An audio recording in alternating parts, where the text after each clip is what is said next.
تمام تعریفیں ذات حق کے لیے جس کے سوا کوئی معبود نہیں۔ یا الہی تیرے ہی ہاتھ میں ہے سب بھلائیاں، بے شک تو ہر چیز پر قادر ہے۔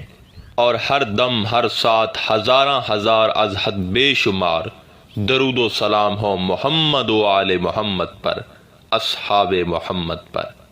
اے انسان، جان لے کہ تمام مخلوق اور توحید کی کوئی چیز بھی آیات قرآن سے باہر نہیں، نہ بحر و بر کی کوئی چیز اور نہ خشکی و تر کی کوئی چیز۔ فرمان حق تعالی ہے، اللہ ہی کے پاس ہیں غیب کی کنجیاں اور ہر چیز کتاب مبین میں درج ہے۔ بے شک اللہ تعالیٰ کے حکم سے قرآن مجید کے ہر حرف اور ہر آیت میں کامل حکمت و راز و معرفت و جمیعت و عنایت اور ولایت پائی جاتی ہے، لیکن اس تک رسائی کسی کامل عارف باللہ کو نصیب ہوتی ہے۔ سامعین کرام، قرآن مجید کی آیات مبارکہ 3 اقسام پر مشتمل ہے: محکمات، متشابہات اور مقطعات۔ ہم آج کی اس ویڈیو میں حروف مقطعات کے ابتدائی 3 حروف الف لام میم کو زیر بحث لا رہے ہیں، کیونکہ یہ وہ حروف ہیں جو ایک زمانے سے لے کر اب تک جن و انس کے درمیان توجہ کے مرکز رہے ہیں۔ اس کی وجہ کہ یہ اپنے اندر راز و رموز سمیٹے ہوئے ہیں، اور وہ بھی ایسے زبردست راز کہ اگر ایک انسان جان لے تو وہ تجسس و حیرانگی میں پڑ جائے اور بالآخر وہ حقیقت کو سمجھ لے۔ سامعین کرام، الف لام میم یہ قرآن کا آغاز ہی نہیں بلکہ ازل سے لے کر ابد تک کا ایک عظیم راز ہے۔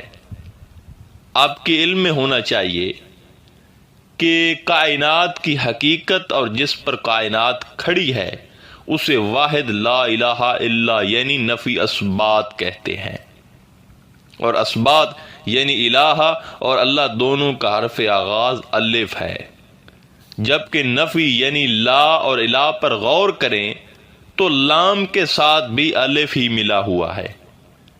گویا کائنات میں لا الہ سے الا تک فقط الف ہی الف جلوہ نما ہے۔ پھر الف نے تخلیق کی صورت جب اپنا اظہار چاہا تو نفی اثبات یعنی الف لام کے ساتھ میم کو متعین کر دیا۔ یوں لا الہ الا اللہ کی حقیقت میں محمد رسول اللہ کے ظہور کی صورت مکمل ہوئی۔ سامعین کرام، جب یہ صورت مکمل ہوئی تو بن گیا الف لام میم۔ پھر اللہ تعالیٰ نے الف کی تجلی سے انبیاء کرام کی ارواح مبارکہ کو اپنی ذات اقدس کے راز سے نوازا، اور اسی الف سے ان کی بشریت کی جو تمام صفات تھی ان کا خاتمہ فرما دیا، انہیں اپنے ذاتی انوار کی چادر پہنائی۔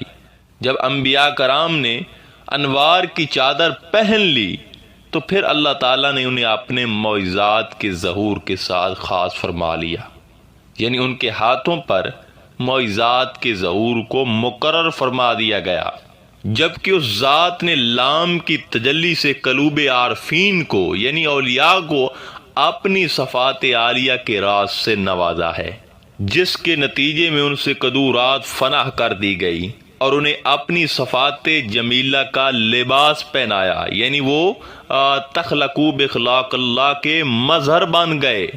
چنانچہ پھر قلوب پر ارواحی صفات کے جلووں کے غلبہ کے باعث ان سے شت حیات کا صدور ہوتا ہے جن کو غیر عارفین نہیں سمجھ سکتے۔ اسی طرح میم کی تجلی سے اولیاء اللہ کے عقول پر اپنے ازلی رازوں سے پردہ اٹھا دیا گیا، جس کے نتیجے میں ان سے شہوات کو فنا کر دیا گیا، اور پھر اللہ تعالیٰ کے انوار و تجلیات کے غلبہ کے باعث ان سے کرامات کا صدور ہوا۔ اور اگر آپ مزید غور و فکر کریں تو پتہ چلتا ہے کہ اللہ تعالیٰ نے اپنے اور اپنے محبوب صلی اللہ علیہ وآلہ وسلم کے ناموں سے پہلا حرف منتخب فرمایا ہے۔ الف سے اللہ اور محمد صلی اللہ علیہ وآلہ وسلم سے میم اور جبرائیل سے لام، مگر جبرائیل کے نام سے آخری حرف لام منتخب کیا گیا ہے۔ اس میں بھی راز ہے۔ دراصل جبرائیل امین ہی چونکہ وہ برگزیدہ فرشتہ ہے جو وحی لے کر انبیاء اور رسل پر اترتا تھا۔ اب وہی قرآن کے ذکر میں ان کے نام کا آخری حرف لام یعنی اس امر کی طرف اشارہ ہو سکتا ہے کہ یہ آخری وحی ربانی ہے جو جبرائیل لے کر اترے ہیں۔ اس کے بعد یہ وحی لے کر کسی اور پر کبھی نہیں اتریں گے۔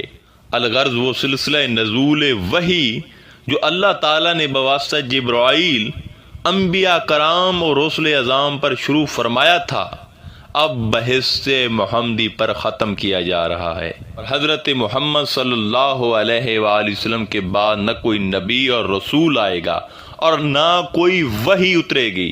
سو اس کتاب کو من و ان بغیر کسی شک و شبہ کے قبول کر لو اور قیامت تک اس سے ہدایت حاصل کرو۔ سو مراد یہ ہوا کہ یہی وہ آخری وحی اور کتاب ہے جو اللہ نے نازل فرمائی اور جبرائیل لے کر اترے اور حضرت محمد صلی اللہ علیہ وآلہ وسلم نے وصول کی۔ سو اس لحاظ میں الف لام میم ختم نبوت کا منہ بولتا ثبوت اور راز بھی ہو سکتا ہے۔ آخر میں دعا ہے کہ اللہ تعالی ہم سب کو قرآن مجید صحیح معنوں میں سمجھنے اور اس پر عمل کرنے کی توفیق عطا فرمائے۔ انشاءاللہ تعالی ملتے ہیں ایک نئے موضوع میں، تب تک اللہ نگہبان۔